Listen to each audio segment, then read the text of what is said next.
Алымбек Датқанын улы Абдылдабектин кандай курман болгондугу жөнүндө айтып берүүнү чечтим.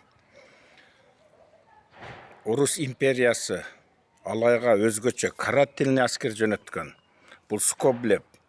Ошолду булар жаңырык тоскоолунда күтүп алышат. Ал жерде дагы саткындын пайда болгонуна коңшу айылдан.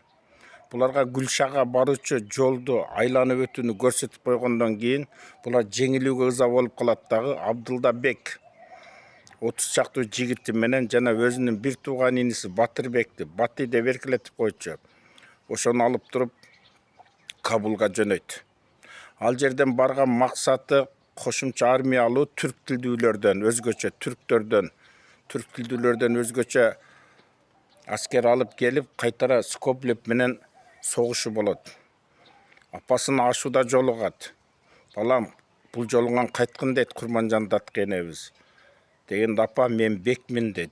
Жет атам бек өткөн, мен орустарга Гүлшаны алдыртып коюп, кайсы башым менен басып жүрөмүн. Мен өзүмдүн элимде, өзүмдүн жеримде кенен баспасам, мен эмне деген бекмин? Мен кандай Алымбек Датқанын улу болуп каламын? Жок апа дейт, капа болбо. Биринчи жолу үнүмү чыгарып алдыңызда сүйлөп атам, кечир мени апа деп жол алып кетишет. Жанында Акпалбан. Булар бир канча күн, бир канча түн жүрүшөт да Кабулга барышат. Кыйналып барганда Амири күтүп алат Кабулда. Амири күтүп алганда булар кирет, жакшы мейман кылат.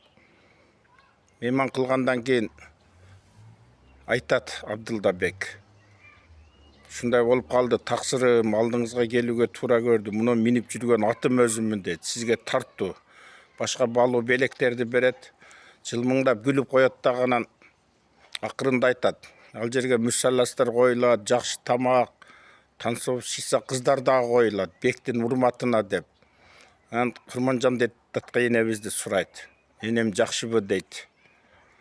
Алымбек Датқанын өлгөнүн билет. Энем жакшыбы дейт. Алай жергеси жакшымы деп түркчө сүйлөйт да, переводчиктер дагы түрк болот. Анан айтат. Мен эми ачыгын эле айтайын сага дейт. Англия Индияны басып алды дейт. Эми бизге карай чабуул жасап атат. Орустун империясынын дейт.